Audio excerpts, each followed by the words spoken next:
Think and grow rich, सोचिए और अमीर बनिए। विस्तृत हिंदी सारांश।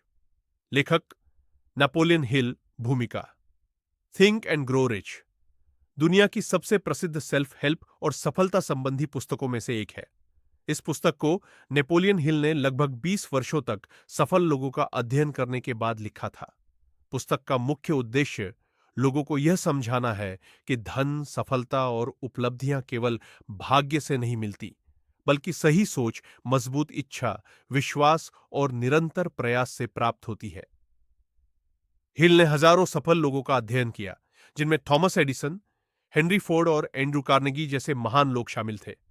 पुस्तक का मूल संदेश है, जो मनुष्य सोच सकता है और जिस पर विश्वास कर सकता है, उसे वह प्राप्त भी कर सकता है।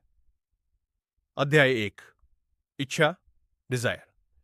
हर बड़ी उपलब्धि की शुरुआत एक प्रबल इच्छा से होती है। नेपोलियन हिल कहते हैं कि सिर्फ यह सोचना कि मैं अमीर बनना चाहता हूं पर्याप्त नहीं है। आपके पास एक स्पष्ट लक्ष्य होना चाहिए। उदाहरण के लिए, आप कितने पैसे कमाना चाहते हैं, कब तक कमाना चाहते हैं, उसके बदले क्या देने को तैयार है। लेखक एक प्रसिद्ध कहानी बताते हैं, एडविन बार्न्स की कहानी। एडविन सी बार्न्स एक साधारण व्यक्ति थे, लेकिन उनके अंदर एक प्रबल इच्छा थी कि वे थॉमस एडिसन के साथ काम करेंगे। उनके पास पैसे नहीं थे, लेकिन उन्होंने हार नहीं मानी। वे एडिसन के पास पहुंचे और छोटे मोटे काम से शुरुआत की। कई वर्षों तक मेहनत करने के बाद वे एडिसन के बिजनेस पार्टनर बन गए। इस कहानी का संदेश है, जब इच्छा इतनी मजबूत हो कि पीछे हटने का कोई विकल्प न बचे, तब सफलता मिलने की संभावना बहुत बढ़ जाती है। इच्छा को वास्तविकता में बदलने के 6 कदम तय करें कि आपको कितनी धनराशि चाहिए। तय करें कि उसके बदले आप क्या देंगे। समय सीमा निर्धारित करें। योजना बनाएं, इसे लिखें, सुबह और रात इसे पढ़ें। यह प्रक्रिया आपके अवचेतन मन को आपके लक्ष्य के अनुसार काम करने के लिए प्रेरित करती है। अध्याय 2। विश्वास, फेथ। विश्वास वह शक्ति है जो विचारों को वास्तविकता में बदल देती है। यदि आप स्वयं पर विश्वास नहीं करते, तो आपकी इच्छा कमजोर पड़ जाती है। हिल कहते हैं कि विश्वास विकसित किया जा सकता है। जब आप किसी विचार को बार बार दोहराते हैं, तो आपका मस्तिष्क उसे सत्य मानने लगता है। इसी कारण सकारात्मक आत्म सुझाव, ऑटोसजेस्शन, महत्वपूर्ण है। उदाहरण, मैं सफल बनूंगा, मैं आर्थिक रूप से स्वतंत्र बनूंगा, मैं अपने लक्ष्य को प्राप्त कर सकता हूं। धीरे धीरे ये विचार विश्वास का रूप ले लेते हैं। अध्याय 3। आत्म सुझाव, ऑटोसजेस्शन। ऑटोसजेस्शन का अर्थ है अपने मन को बार बार निर्देश देना। आपका अवचेतन मन आपके द्वारा दोहराए गए विचारों को स्वीकार करता है। यदि आप लगातार कहते हैं, मैं असफल हूं, तो आपका मन उसी दिशा में काम करेगा। लेकिन यदि आप कहते हैं, मैं सफल हूं और हर दिन आगे बढ़ रहा हूं, तो आपका मस्तिष्क अवसर ढूंढने लगेगा। लेखक के अनुसार मन एक उपजाऊ खेत की तरह है। आप जो बीज बोते हैं, वही फसल उगती है। अध्याय 4। विशेष ज्ञान, स्पेशलाइज्ड नॉलेज। सिर्फ सामान्य ज्ञान सफलता की गारंटी नहीं है। दुनिया में लाखों पढ़े लिखे लोग हैं जो आर्थिक रूप से संघर्ष कर रहे हैं। महत्वपूर्ण यह है कि आपके पास ऐसा ज्ञान हो जो किसी समस्या का समाधान कर सके। हेनरी फोर्ड का उदाहरण दिया गया है। कई लोग उन्हें कम पढ़ा लिखा समझते थे, लेकिन फोर्ड जानते थे कि विशेषज्ञ लोगों को कैसे संगठित किया जाए। उनकी सफलता का कारण जानकारी याद रखना नहीं, बल्कि सही लोगों से सही जानकारी लेना था। अध्याय 5। कल्पना शक्ति, इमेजिनेशन। हर आविष्कार और हर व्यवसाय पहले किसी की कल्पना में पैदा हुआ था। लेखक कल्पना को 2 भागों में बांटते हैं। 1. सिंथेटिक इमेजिनेशन, पुराने विचारों को नए तरीके से जोड़ना। 2. क्रिएटिव इमेजिनेशन, नए विचारों का जन्म। सफल लोग लगातार अपनी कल्पना शक्ति का उपयोग करते हैं। आज की बड़ी कंपनियां कभी किसी के दिमाग में आए एक छोटे से विचार के रूप में शुरू हुई थी।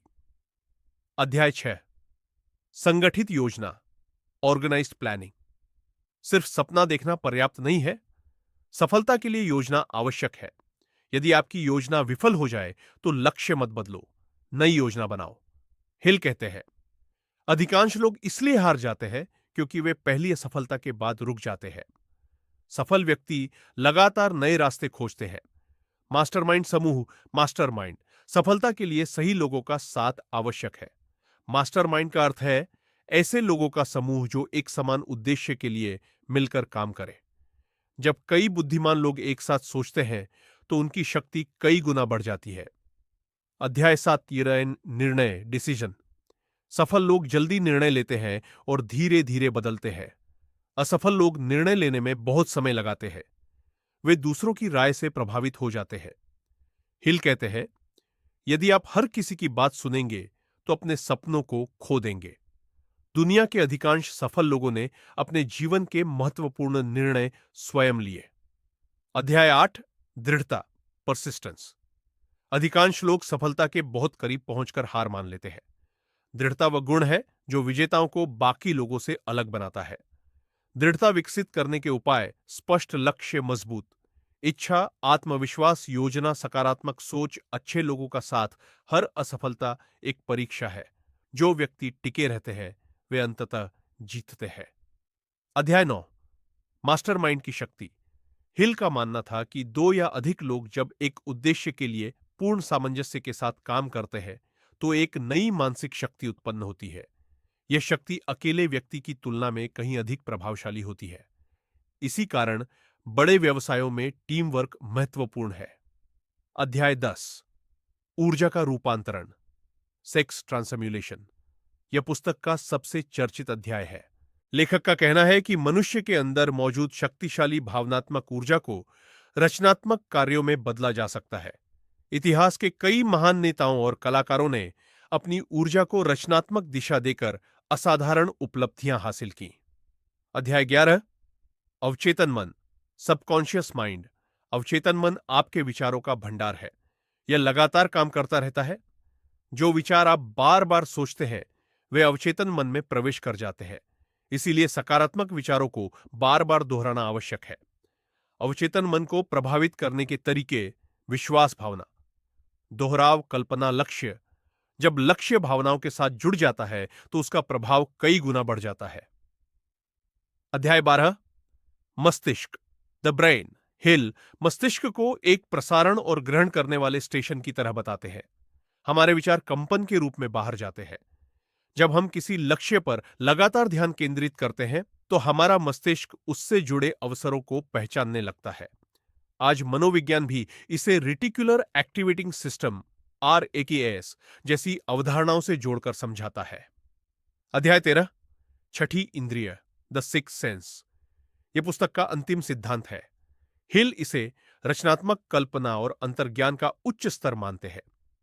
जब व्यक्ति अनुभव प्राप्त करता है, ज्ञान अर्जित करता है, विश्वास विकसित करता है, दृढ़ता बनाए रखता है तो उसके अंदर निर्णय लेने की क्षमता अधिक परिष्कृत हो जाती है।